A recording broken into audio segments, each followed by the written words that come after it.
O Pix no Bradesco ficou ainda melhor.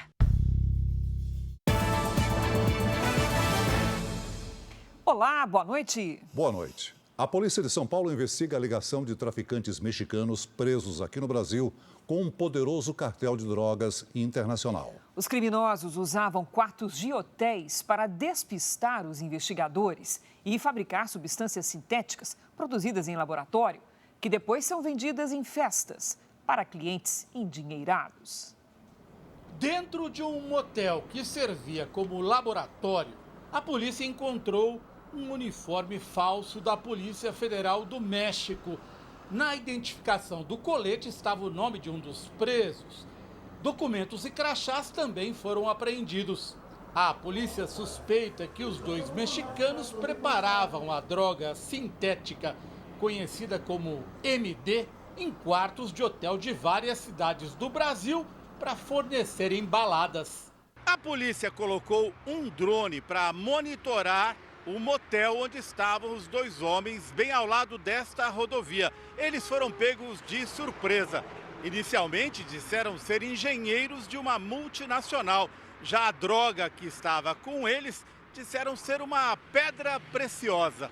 Pode até parecer um minério, mas a matéria-prima do MD é sintética. Causa uma sensação diferente de drogas similares.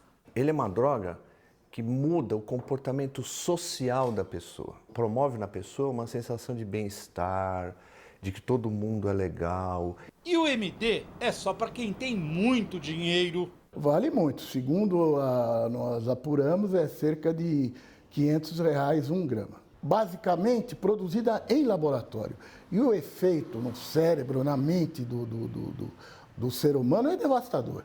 Além de armas e do equipamento de laboratório, a polícia apreendeu uma caderneta. Segundo a contabilidade, em 29 de abril, o caixa dos mexicanos tinha R$120 mil e $6 mil. A foto de uma pedra de 2 quilos encontrada em um computador leva a polícia a suspeitar que os presos sejam operadores do maior cartel mexicano, o de Sinaloa, que tem capacidade de produzir o MD em grandes quantidades. Algumas imagens também, onde ele exibe essa pedra num tubo de ensaio e remete para várias pessoas. Todas essas pessoas serão investigadas.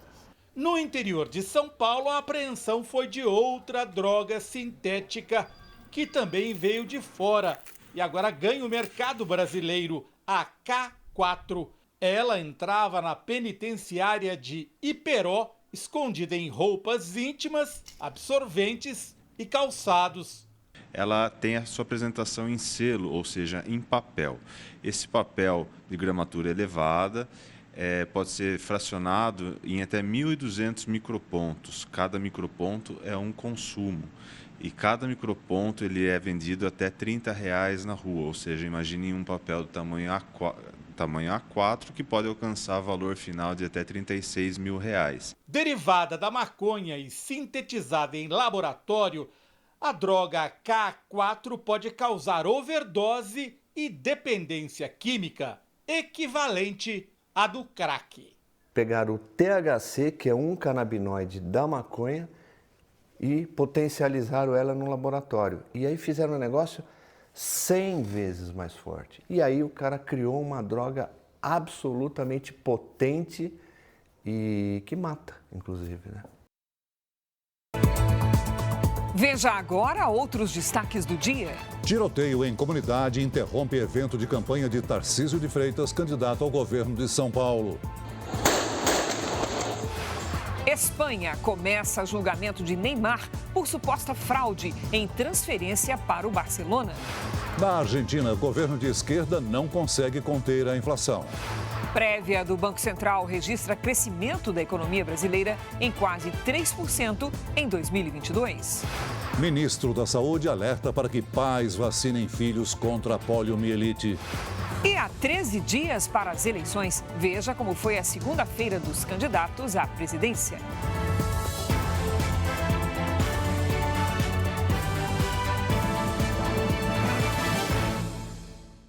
Oferecimento. O Pix no Bradesco está ainda melhor. Experimente.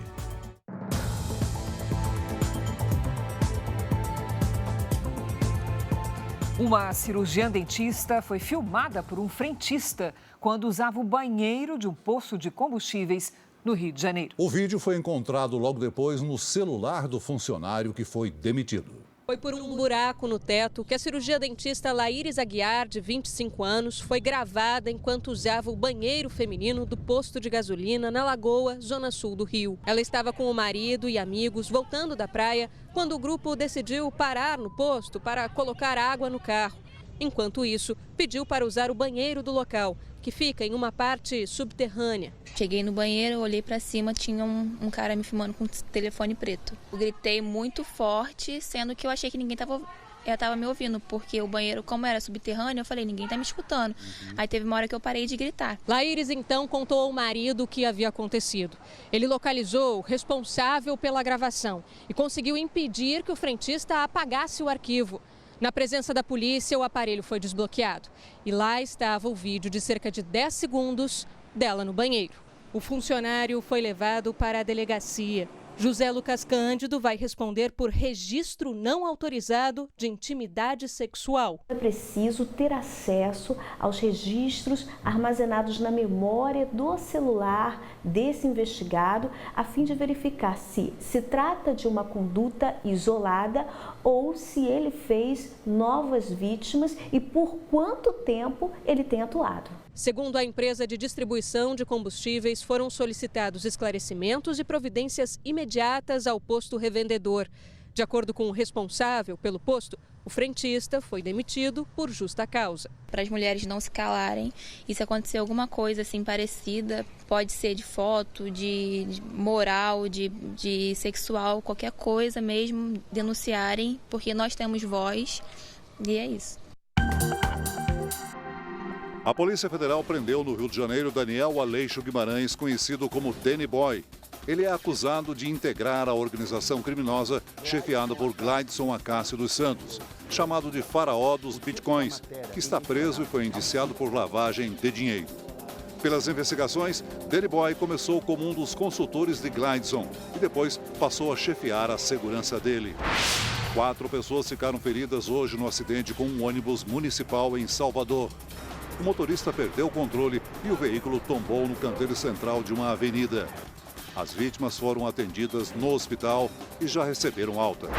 O Parque Nacional do Iguaçu reabriu algumas atrações que haviam sido fechadas para turistas na semana passada, quando as cataratas registraram a maior vazão do ano. Na última quinta-feira, jorraram 16 milhões e 500 mil litros de água por hora. Com a diminuição da vazão, todos os atrativos foram liberados ao público.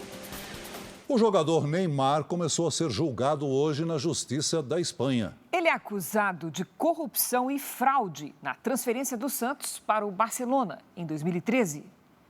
Vestido de preto, Neymar sentou ao lado dos pais no tribunal espanhol, mas ficou menos de 2 horas perante o juiz que liberou o jogador. O magistrado disse que era um fã de futebol e sabia que ele não teve tempo para descansar depois do clássico de domingo entre o Paris Saint-Germain e o Marseille pelo campeonato francês, onde Neymar marcou o gol da vitória.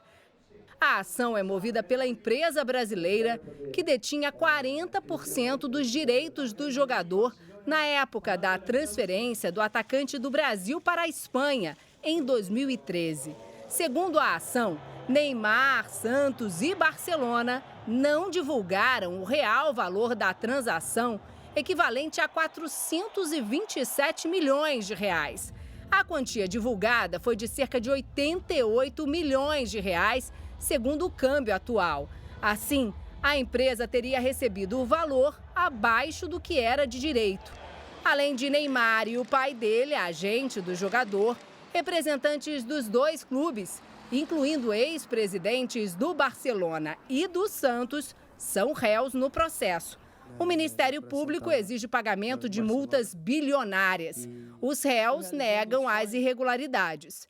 O nome de Neymar volta a ser alvo de polêmica extracampo, isso há pouco mais de um mês do início da Copa do Mundo. A pena para o crime é de pelo menos 2 anos de prisão, mas os advogados descartam a possibilidade de Neymar ser detido. O atacante vai depor em algum momento nas próximas semanas. A defesa do jogador contesta o julgamento na Espanha, já que, de acordo com a defesa do atacante, a transferência aconteceu no Brasil, onde os crimes investigados, corrupção privada ou corrupção entre particulares, não existem. E o atacante da seleção brasileira, Celso, o Richarlison, sofreu uma contusão, mas não deve perder a oportunidade de participar da Copa do Mundo. O atleta se machucou em uma partida do campeonato inglês no sábado. Ele saiu de campo com dores na panturrilha esquerda e chegou a chorar, com medo até de perder a Copa. Após passar por exames no Tottenham, os médicos decidiram afastar Richarlison por 14 dias. Ele terá tempo de se recuperar para o Mundial do Catar. O atacante francês Karim Benzema venceu a Bola de Ouro, o prêmio de melhor jogador do mundo da revista France Football. Aos 34 anos é a primeira vez que Benzema leva o prêmio. No discurso, ele citou o francês de origem argelina Zinedine Zidane e o brasileiro Ronaldo, fenômeno, como referências. Na atual temporada, Benzema marcou 44 gols e deu 15 assistências em 46 partidas pelo Real Madrid. Na seleção francesa, fez 5 gols. Vinícius Júnior foi o brasileiro mais bem colocado, em 8º lugar. Veja ainda hoje, tiroteio em comunidade interrompe a agenda de campanha do candidato ao governo de São Paulo, Tarcísio de Freitas, do Republicanos. E também, grávida de 4 meses, é vítima de bala perdida no Rio de Janeiro.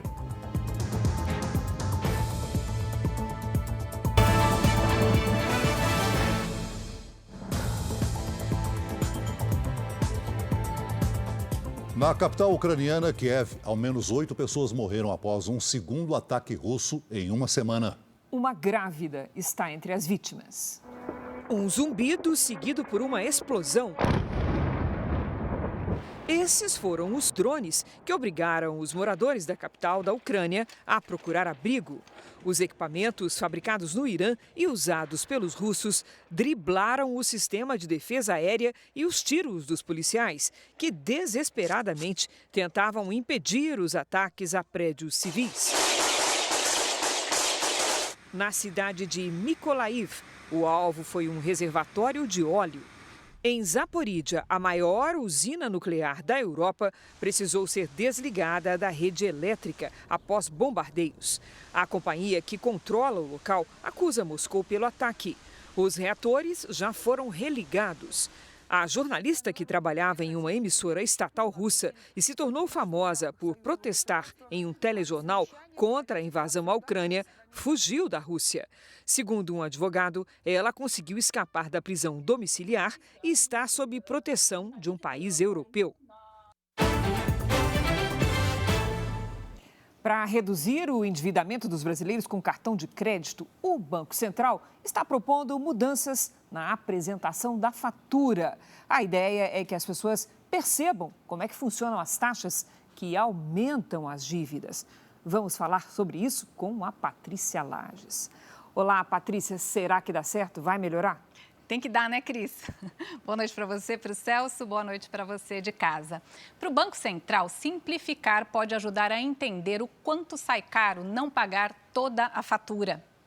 Na verdade, todas as informações estão descritas nos demonstrativos atuais, mas, segundo o Banco Central, as faturas podem ser confusas e, se o nível de conhecimento financeiro das pessoas for baixo, pode levá-las a optarem por parcelamentos ou a entrarem no rotativo sem entender quais serão as consequências.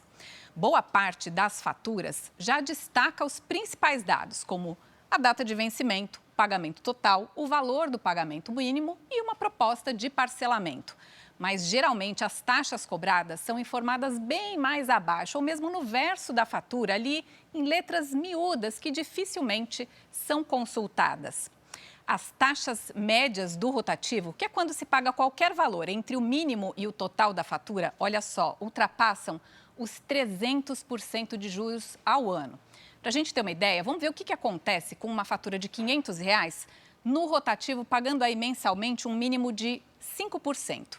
Em apenas um ano, essa pessoa terá pagado aí R$480, mas ainda vai estar devendo quase R$1.300.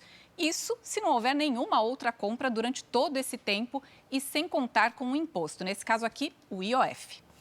Paty, a gente sabe que o Banco Central fez um teste com os novos modelos. Quais foram os dados que ajudaram a esclarecer o usuário do cartão de crédito? Boa, Cris. A gente vai ver aqui alguns dos principais resultados dessa experiência.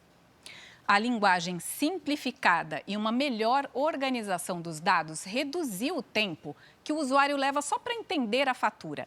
E a sugestão de pagamentos mais altos ajudou a diminuir a cobrança dos juros. Agora, a dica é ler sempre a fatura e, quando possível, sempre pagar o valor total. Cris. Obrigada, Paty. Veja a seguir, semana começa com chuva em Santa Catarina e calor no restante do Brasil. E também, o que fizeram os candidatos à presidência a 13 dias das eleições.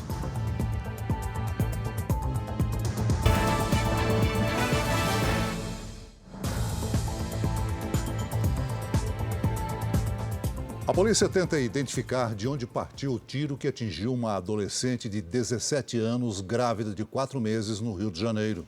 Ela foi baleada durante um confronto entre policiais e traficantes no complexo de Manguinhos. Por pouco, o bebê não foi atingido. Moradores registraram o momento do tiroteio. A adolescente de 17 anos está grávida de 4 meses e tinha acabado de sair de casa com um companheiro quando foi atingida por um tiro na barriga. A jovem iria para a casa da sogra, que mora no Jacarezinho, comunidade que fica aqui bem ao lado do local onde o casal mora, na zona norte do Rio. Elas planejavam um chá revelação para descobrir o sexo do bebê. A festa aconteceria essa semana. Puxei ela que eu escutei o estalo. Quando eu fui ver, ela já estava sangrando. De acordo com os médicos, o tiro passou a poucos centímetros do feto. O disparo fraturou uma costela e perfurou parte do fígado da jovem, que continua internada. Tanto ela quanto o bebê têm quadro de saúde estável. A Polícia Militar disse que o tiroteio começou depois que traficantes atacaram uma equipe que fazia patrulhamento na comunidade e que não tinha informação de feridos no momento do confronto. Imagens de câmeras de segurança vão ser analisadas para tentar identificar de onde partiu o disparo. Minha filha agora é mais uma, faz parte da estatística. Infelizmente, a polícia parou, desembarcou e saiu trocando tiro. A rodada de futebol do fim de semana foi marcada por confusões. Em Fortaleza, o gol de empate do Ceará contra o Cuiabá provocou uma briga entre os torcedores dentro do campo. Por falta de segurança, o árbitro decidiu encerrar a partida. No Recife, após um gol do Vasco, jogadores provocaram a torcida do Sport, que invadiu o gramado. No Paraná, as agressões aconteceram fora do estádio. Torcedores do Curitiba e Atlético Paranaense brigaram nas ruas com pedaços de madeira e pedras. Músicos das bandas Psirico e Samba Trator participaram de uma briga generalizada durante uma apresentação em Salvador. Em cima do palco, eles trocaram agressões e quebraram equipamentos. Por notas, os dois grupos pediram desculpas ao público, mas não informaram o que motivou a confusão. Ninguém ficou ferido. Enquanto municípios de Santa Catarina enfrentam o outubro mais chuvoso dos últimos 5 anos, a semana começa quente no restante do Brasil. Hora da gente conversar com a Lidiane Sayuri. Oi, Lid, boa noite. Essa tarde, esse calorzinho gostoso aqui em São Paulo, 28 graus, significa que agora finalmente vai esquentar? Esquenta sim, Cris, mas vamos ver onde, viu? Boa noite para você. Oi, Celso, muito boa noite. Boa noite a todos que nos acompanham. Olha, esquenta só no centro-oeste, norte e nordeste. Na maior parte do sudeste, as temperaturas ainda oscilam bastante. As imagens de satélite mostram nebulosidade de norte a sul do país. Nesta terça, os ventos que sopram do mar ajudam na formação de nuvens de chuva do sudeste até o nordeste. A quantidade de água pode provocar temporais em boa parte de São Paulo. Por isso, atenção, sul do estado, capital, litoral e Vale do Paraíba. Previsão de chuva forte também com ventania sobre Santa Catarina, Paraná e sul de Mato Grosso do Sul. Entre os litorais do Rio Grande do Sul e de Santa Catarina, alerta para ressaca. Nas áreas claras do mapa, sol com poucas nuvens. Em Curitiba, a temperatura não passa dos 18 graus, com chuva forte. No Rio de Janeiro, chuva, sol, raios com 29. Em Salvador, 31 graus. E em Macapá, olha só, 37. Em São Paulo, a terça pode começar com chuva em pontos isolados e 16 graus. À tarde, chance de temporais, com máxima de 23. Vamos ao Tempo Delivery, começando a atender a roda cidade de Birigui, interior de São Paulo. Vamos lá, Celso.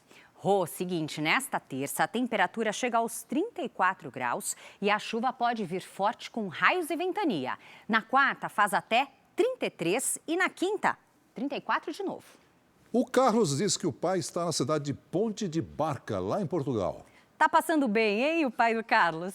Seguinte, Carlos, seu pai vai enfrentar dias frios em Ponte da Barca. Terça de chuva isolada com 22 graus. A partir de quarta, a chance de chuva aumenta. Máxima de 16. Na quinta, até 17. Você também pode ter previsão personalizada para qualquer cidade do Brasil e do mundo. Peça Tempo Delivery pelas redes sociais com a hashtag Você no JR. Cris, Celso. Obrigada, Lidy. Até amanhã, Lidy. Ainda hoje, inflação na Argentina bate novo recorde e país tem 14 valores diferentes para a compra e venda do dólar. E veja também, candidato ao governo de São Paulo, Tarcísio de Freitas interrompe a agenda de campanha após tiroteio.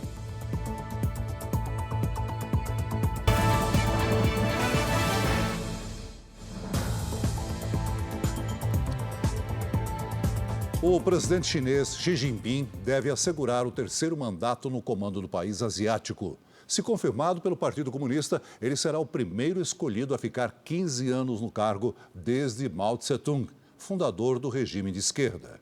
Xi Jinping discursou para 2.300 pessoas durante o Congresso Comunista, que acontece uma vez a cada 5 anos, para determinar um novo líder. O presidente defendeu a política de Covid-0, que gerou protestos contra o governo, e ainda defendeu a unidade do país. Disse que controla Hong Kong e não descarta usar a força para unir Taiwan ao país. Enquanto o Congresso Comunista acontecia na China, um manifestante contrário ao governo foi espancado no consulado chinês de Manchester, na Inglaterra. Um vídeo mostra o início da confusão. Apesar da câmera balançar bastante, é possível ver um manifestante sendo puxado pelos seguranças do consulado. Depois, o rapaz é agredido com socos e chutes. Um outro homem, aparentemente um funcionário chinês, também recebe chutes dos manifestantes. Em seguida, o homem que estava sendo espancado dentro do consulado é jogado para fora do local.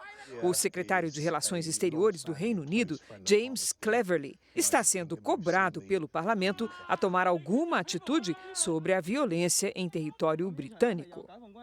Desde 2015, mais de 7 milhões de pessoas já deixaram a Venezuela para fugir da ditadura de esquerda e das crises econômicas e social que assolam o país. Os dados são da Agência da ONU para Refugiados.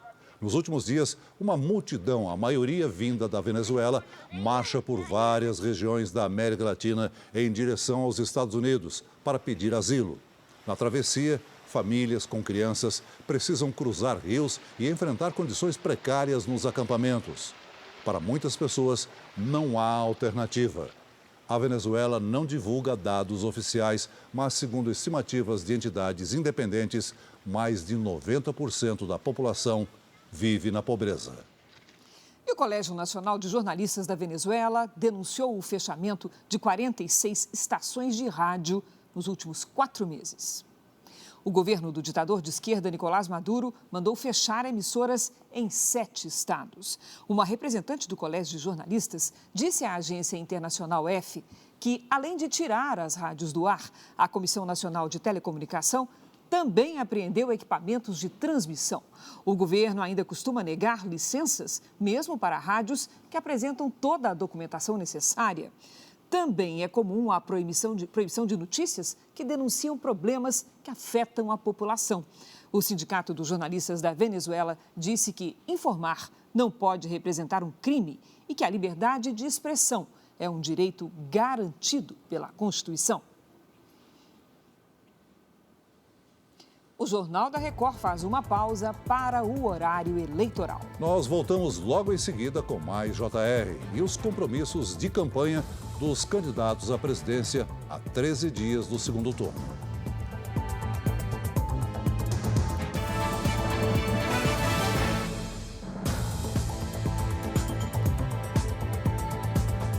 A inflação na Argentina bateu um novo recorde. O país vizinho, governado pelo presidente de esquerda, Alberto Fernandes, enfrenta a maior alta de preços dos últimos 31 anos.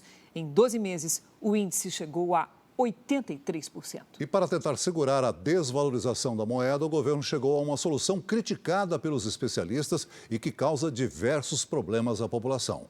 O dólar vendido no país chega a ter 14 valores diferentes.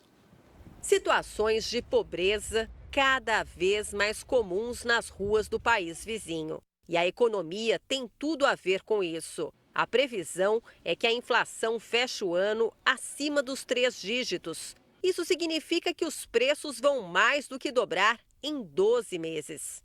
A expectativa do ano é que a inflação feche em 100%. E a inflação em alimentos acima de 100, 110. Tem um grande problema que é o consumo, que vem começando a cair já no segundo semestre, já que o aumento dos salários não consegue acompanhar a aceleração inflacionária. Essa é a situação atual aqui. Os setores com a maior alta foram vestuário, restaurantes e hotelaria e alimentação. Recentemente, o Banco Central da Argentina subiu a taxa de juros para 75% ao ano, numa tentativa de controlar o consumo e, por consequência, a inflação. Uma manobra que causa endividamento. Com o peso enfraquecido, os argentinos dependem cada vez mais do dólar. Para tentar evitar a fuga da moeda americana, o governo de Alberto Fernandes e Cristina Kirchner acaba de criar mais 3 taxas de câmbio. São ao menos 14 possibilidades de conversão agora, uma medida considerada equivocada por economistas na Argentina e no Brasil. Isso é uma forma exótica, ou seja, para cada atividade que você quer fazer que vai usar câmbio, você tributa. Além do dólar oficial e do blue, oferecido no mercado ilegal com taxas mais atraentes, existe hoje cotação específica até para quem contrata serviços de plataformas de vídeos. Tem ainda o dólar Qatar, para argentinos que vão viajar para a Copa do Mundo. O dólar Coldplay, em homenagem a uma banda britânica, serve para a importação de serviços como a contratação de grupos musicais. Uma situação tão comum que foi praticamente oficializada pelas autoridades econômicas do país. As políticas do presidente de esquerda, Alberto Fernandes, afastam os investidores pela falta de compromisso com gastos públicos. Com isso, há uma crise de confiança no mercado financeiro e os investimentos em dólar passam longe do país. A economia é uma coisa, é uma ciência social. A sociedade aprende. Se você fez 14 câmbios, você vai fazer agora o 15º, como é que você vai ganhar credibilidade? Para os economistas, o mais simples e racional seria mexer no sistema tributário e não no preço da moeda. Coloca um imposto. Quem quer viajar, dólar turismo, vai pagar um imposto de 70%. Nenhum argentino sabe mais o que ele está fazendo. A economia brasileira cresceu quase 3% de janeiro a agosto deste ano, de acordo com dados divulgados hoje pelo Banco Central. No acumulado de 12 meses, o avanço foi de 2,08%. Mas, ao analisar mês a mês, o índice de atividade econômica, considerado a prévia do PIB, recuou pouco mais de 1% em agosto, na comparação com julho. Segundo o Ministério da Economia, houve melhora no mercado de trabalho, crescimento do setor de serviços e aumento dos investimentos no país. A Caixa lançou hoje, em parceria com o Sebrae, uma nova fase do programa Caixa para Elas, focada na capacidade das mulheres para abrir negócios. 30 milhões devem ser beneficiadas. Ana Paula e Ana Carolina são sócias deste brechó em Brasília há 4 anos. Em 2020, elas aproveitaram as linhas de crédito do Pronamp, programa do governo federal, para expandir o negócio e já pensam em outro empréstimo para seguir crescendo. Foi essa linha de crédito que na época foi criada que deu esse impulso, esse start para a gente. E eu acho que, sem dúvida, é uma possibilidade, a gente dá uma olhadinha. A Yara trabalha no brechó e está se capacitando para um dia ter o próprio negócio. Tenho muita vontade de abrir. Agora mesmo com o apoio das meninas, eu vou correr atrás. Para dar mais espaço ao empreendedorismo feminino, a Caixa e o Sebrae anunciaram uma parceria de crédito e capacitação às mulheres. O banco vai disponibilizar, ao todo, R$1 bilhão em crédito para quem está na fase inicial do empreendedorismo, ainda no mercado informal. Para ter acesso aos empréstimos, a mulher terá de se formalizar como microempreendedora individual, MEI, além de realizar cursos oferecidos pelo Sebrae de capacitação e orientações para o desenvolvimento de negócios. Mesmo mulheres negativadas, ou seja, com restrição para empréstimos, poderão ter acesso à nova linha de crédito, que recebe o nome de Caixa para Elas Empreendedoras, desde que formalizem seu negócio e se tornem microempreendedoras individuais. Os valores serão disponibilizados às mulheres até o dia 19 de novembro. A gente está cada vez mais capacitando a rede. A rede nunca esteve disponível para isso, ou nunca foi capacitada com o objetivo de emancipar e orientar e dar educação e suporte no planejamento financeiro em linguagem acessível para o cidadão de baixa renda, e é isso que a gente está colocando e vocacionando e desenvolvendo cada vez mais coisas, mas é um dos grandes objetivos do banco para os próximos 5 anos. 1.100.000 trabalhadores receberam hoje um valor extra do abono salarial. O crédito será feito diretamente na conta da Caixa Econômica Federal ou na poupança social digital aberta automaticamente no nome de cada trabalhador. Segundo o banco, o abono é de, no máximo, um salário mínimo, de acordo com o número de meses trabalhados entre 2016 e 2020. O pagamento atinge 3 tipos de benefícios: os que passaram por revisão de valor, os que têm origem judicial ou aqueles que não foram retirados entre 2016 e 2020. Um levantamento do Ministério da Saúde mostra que a cobertura vacinal para várias doenças sofreu uma queda no país. Entre as mais preocupantes está a poliomielite. Somente 65% das crianças que integram o público-alvo tomaram a vacina. Há 6 anos, o Brasil não atinge a meta do Ministério da Saúde de vacinar 95% das crianças de até 1 ano contra a poliomielite.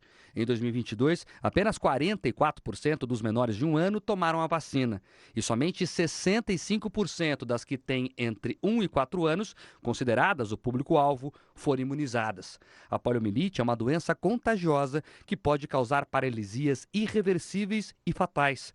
A vacinação é a principal forma de prevenção.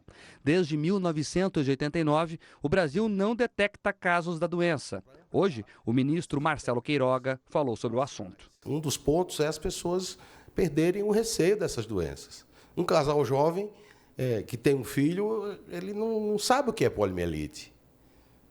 Eu tive colegas de colégio com poliomielite, eu era criança, não sabia o que era aquilo. E hoje, como ministro da Saúde, eu sei bem o que é. Nós não queremos isso de volta. Então temos que trabalhar fortemente para incentivar essa vacinação. No Paraná, o governo estadual pretende entregar ao Ministério Público uma lista com o nome das crianças que não se vacinaram.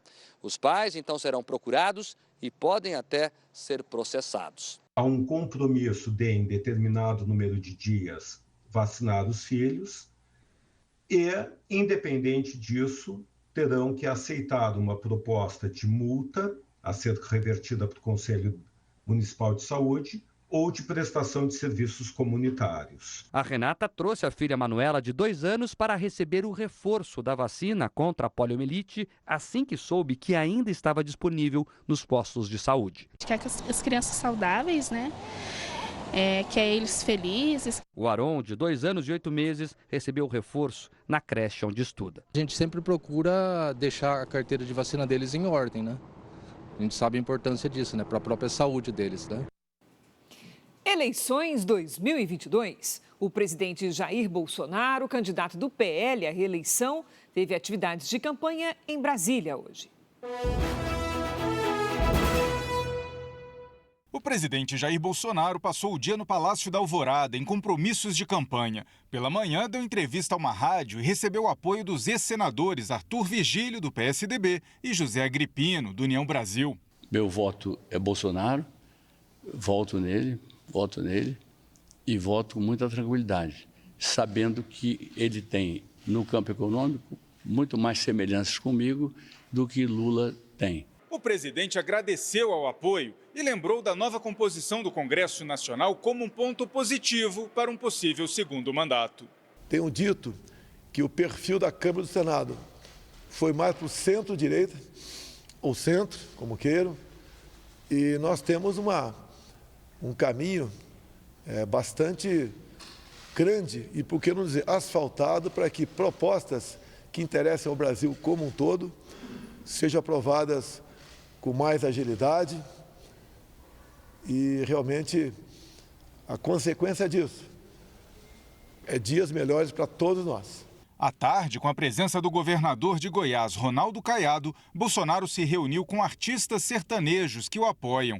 Estiveram presentes no encontro Gustavo Lima, Leonardo, Zezé, que faz dupla com Luciano, Fernando, da dupla com Sorocaba, e Chitãozinho, da dupla Chitãozinho e Chororó. A gente pede que repense mais uma vez, porque o que está em jogo não é o meu ou o seu, mas o futuro de toda a nação, o futuro dos nossos filhos, o futuro da próxima geração. O governador do Tocantins, Vanderlei Barbosa, do Republicanos, também veio ao Palácio da Alvorada declarar apoio ao presidente. Nós compreendemos a importância do agro, nós queremos agradecer e com essa ideia, com esse pensamento firme de ajudá-lo a ser reeleito para o bem do Brasil e para o bem do Tocantins.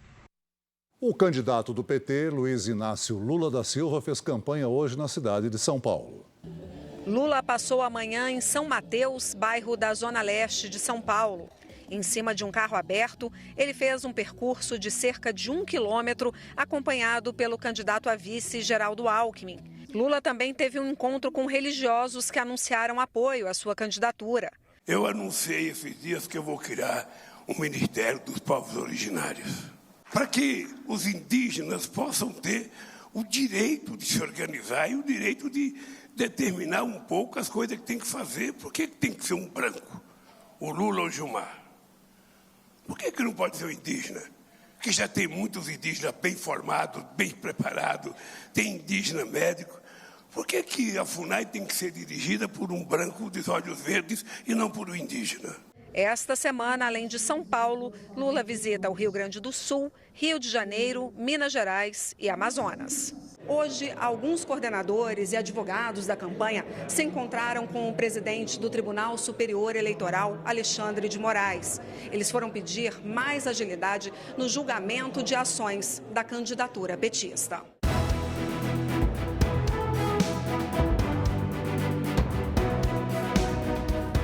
O Ministério Público Eleitoral pediu ao TSE que rejeite as contas de campanha de 2018 de Luiz Inácio Lula da Silva, do PT, e que determine a devolução de quase 9 milhões de reais aos cofres públicos.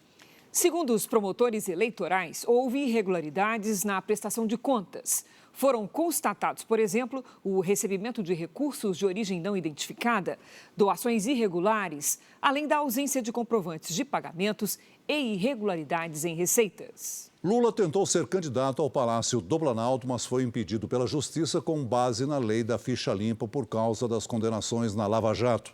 O candidato do partido em 2018 acabou sendo Fernando Haddad, até então vice na chapa. O Partido dos Trabalhadores ainda não respondeu aos nossos questionamentos. Uma enorme bandeira do Brasil foi estendida no Palácio da Alvorada, a residência oficial do presidente da República. A bandeira cobriu boa parte da fachada do prédio, do teto ao gramado. Na sexta-feira, uma bandeira semelhante tinha sido colocada no Palácio do Planalto, sede do governo federal. A assessoria da presidência não se manifestou sobre o motivo da instalação das bandeiras.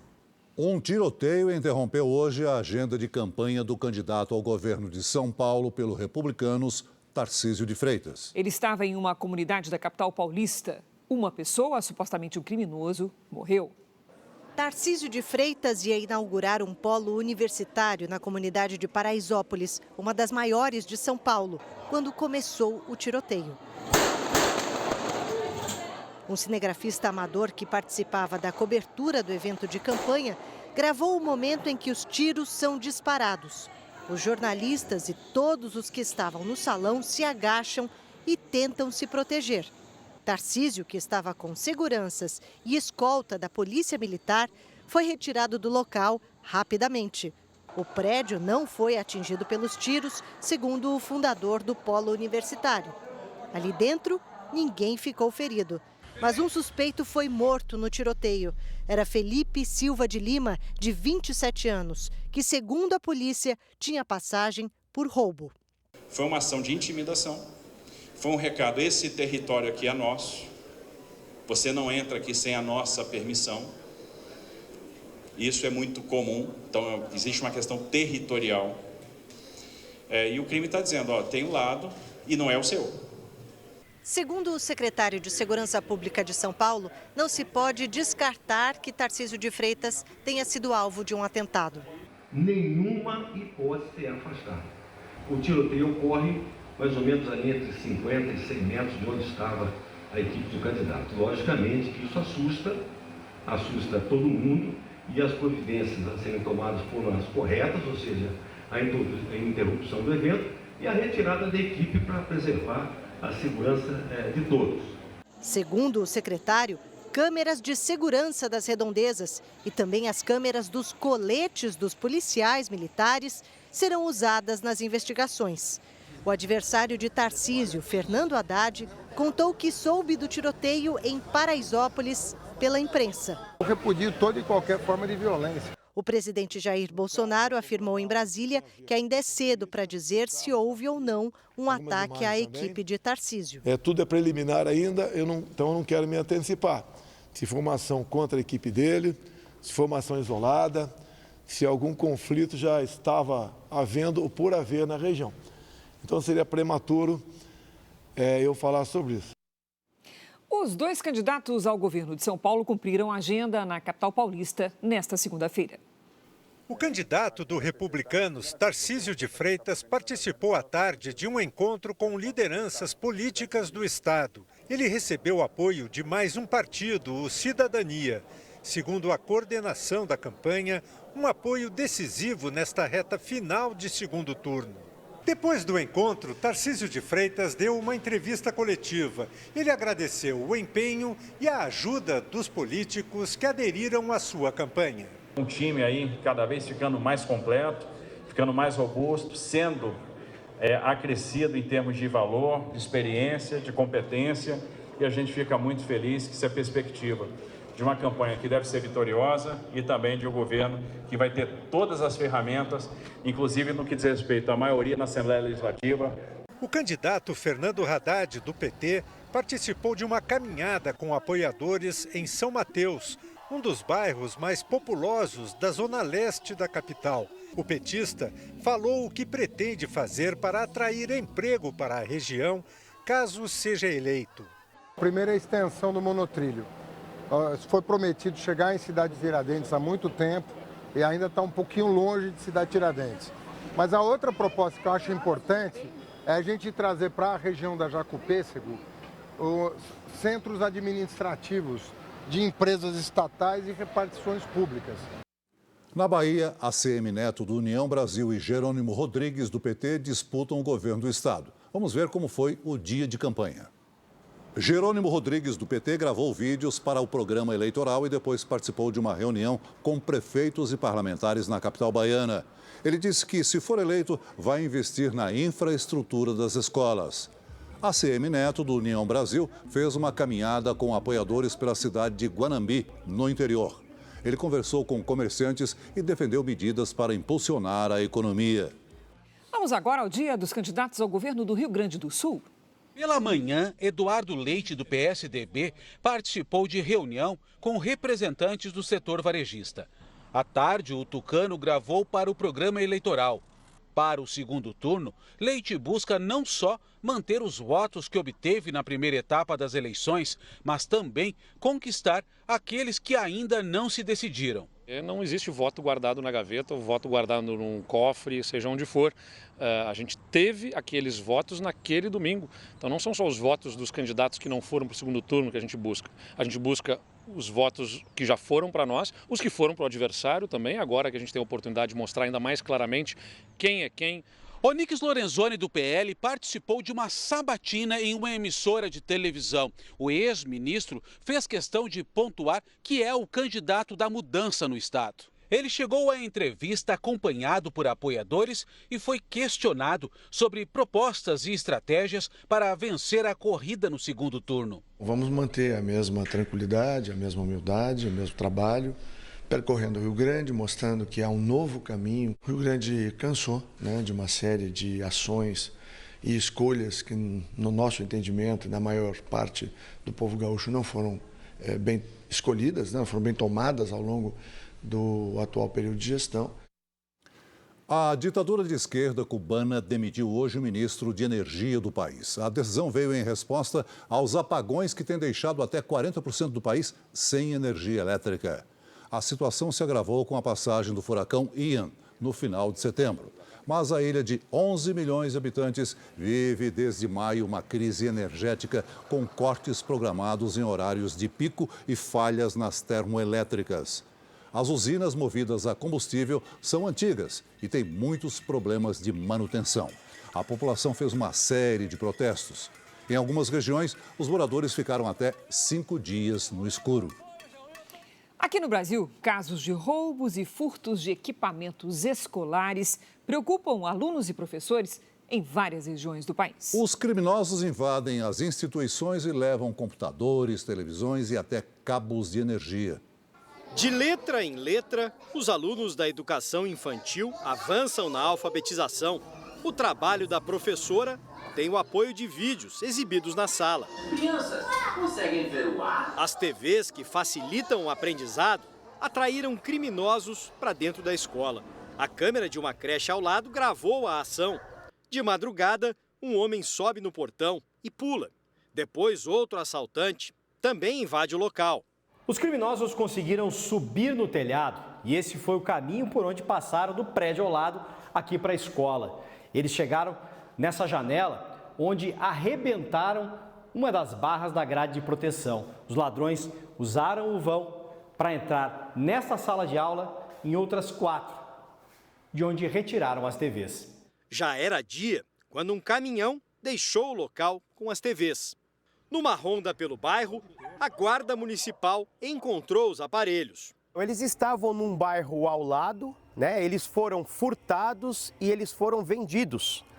As pessoas que fizeram a receptação desse material sabidamente furtado de uma creche, eles vão ser chamados dentro de um inquérito policial da Polícia Judiciária Civil a se explicar. A recuperação das TVs evitou um grande prejuízo para as crianças. Hoje tem muito dentro da TV que a gente pode utilizar, as ferramentas e os aplicativos. Então, perder ela seria um prejuízo total para a gente. Na rede estadual de São Paulo, já foram registrados neste ano 24 furtos em escolas. Em todo o ano passado, foram 26 casos. No sábado, no interior paulista, a polícia recuperou 41 notebooks roubados de uma universidade particular um dia antes. 8 homens armados renderam os seguranças e levaram 143 equipamentos da instituição na cidade de Itatiba. Em Salvador, no final de agosto, esta escola foi invadida por um criminoso que levou uma TV e um computador. Ele ainda quebrou tubulações de água e parte da escola ficou alagada. Em Porto Alegre, essa escola está sem energia há 10 dias. Os cabos foram furtados e as obras de restauração devem durar um mês. 800 alunos estão com aulas no formato online. Para quem se dedica à educação, é difícil ver as escolas virarem alvos do crime. A gente pensa que a escola vai ser aquele espaço que jamais vai ser invadido, jamais vai ser roubado, jamais por quê? Porque os filhos estão aqui. Se não é filho, se é neto, se não é neto é conhecido, é parente, é amigo. E quando você pensa, nossa, veio roubar dentro de uma escola, então vai roubar onde? O Jornal da Record de hoje termina aqui. Esta edição na íntegra e também a nossa versão em podcast estão no Play Plus e em todas as nossas plataformas digitais. E à 00:30 tem mais Jornal da Record. Fique agora com o Reis. E logo após Amor Sem Igual, tem Prova de Fogo em A Fazenda. Ótima noite para você. Boa noite.